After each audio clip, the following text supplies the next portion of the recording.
In early 2023, the world was buzzing when Pope Francis made headlines saying, "Being homosexual is not a crime." Some people applauded. Others were confused. Some were angry, claiming the church was compromising its teachings.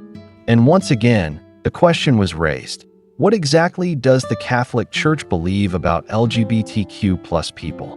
Because on one hand, the church says, love and respect everyone. But on the other hand, it teaches that same-sex sexual relationships are morally wrong. So how can both be true? How can the church claim to love LGBTQ+ people while also saying their sexual behavior is sinful? Therefore, today, let's sit down and talk honestly about this. Because if you've ever wondered whether the church is hateful, hypocritical, or outdated, you're not alone. But the real story is deeper than the headlines. Let me start with a real moment that went viral. In 2016, during an in-flight interview, a journalist asked Pope Francis what he thought about gay people, and his response became famous. "Who am I to judge?" It was praised as revolutionary. People thought the church was finally changing its stance on homosexuality.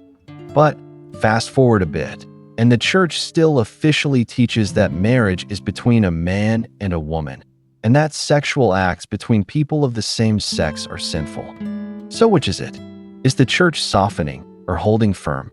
Therefore, we need to understand what the church actually teaches, not just from sound bites, but from its deeper moral theology. Let's clear this up. The Catholic Church makes a crucial distinction between a person's identity and their actions. The church teaches that every person, including LGBTQ+ people, is created by God and has infinite dignity. Being attracted to the same sex? Not a sin. Acting on those attractions through sexual relationships? According to church teaching, that's where the sin lies. Why?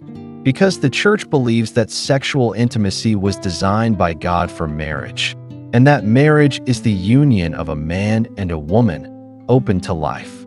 It's not about hatred or discrimination. It's about a specific vision of human sexuality and the purpose of the body. But here's where people struggle. It feels like the church is saying, "We love you, but don't act on your love." For many LGBTQ+ individuals, that feels like rejection, like being asked to deny a fundamental part of who they are. Therefore, if we stop the conversation here, we risk losing the heart of the church's message. Because Catholic teaching is not just about rules, it's about truth and love. The church calls this balance speaking the truth in love. It means being clear about moral truths, but doing so with deep compassion, respect, and understanding. We see this in the life of Jesus. When he encountered people caught in sin, like the woman caught in adultery, he didn't condemn her. But he also said, "Go and sin no more." Truth and love, together.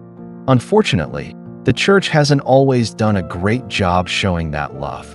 Many LGBTQ+ people have faced rejection, bullying, and even violence, sometimes in the name of religion. Therefore, the church urges all Catholics to treat LGBTQ+ individuals with respect, sensitivity, and compassion. That means no hate, no discrimination, no reducing people to just their sexuality. It also means listening to their experiences, their struggles, their joys, seeing them first as beloved children of God.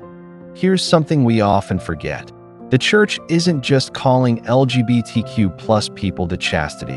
It's calling everyone to chastity according to their state in life. Married couples, single people, priests, nuns, everyone is called to live sexuality in a way that aligns with God's design. But this can feel like a heavy, even impossible burden, which is why the church doesn't just say, "Here are the rules, good luck."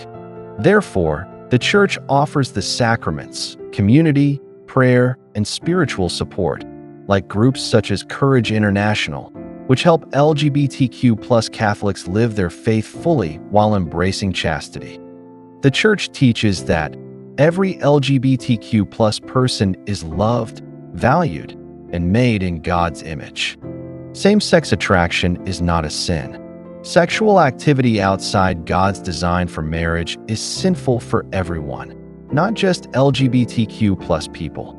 We are all called to holiness, and none of us walks that journey alone. But if we only focus on the rules, we miss the heart of the gospel. The church's teaching is ultimately an invitation to discover our deepest identity, not just in who we're attracted to, but in who God says we are. Therefore, whether you're LGBTQ+, straight, questioning, or just trying to figure it all out, know this: you are loved. You have a place in the church. And this conversation isn't over, because it's a journey we all need to walk with truth, love, and grace. If this gave you a new perspective, don't forget to like, subscribe, and share this video with someone who wants to understand what the church really teaches about LGBTQ+ issues. Let's keep the conversation going, with respect, with love, and with open hearts.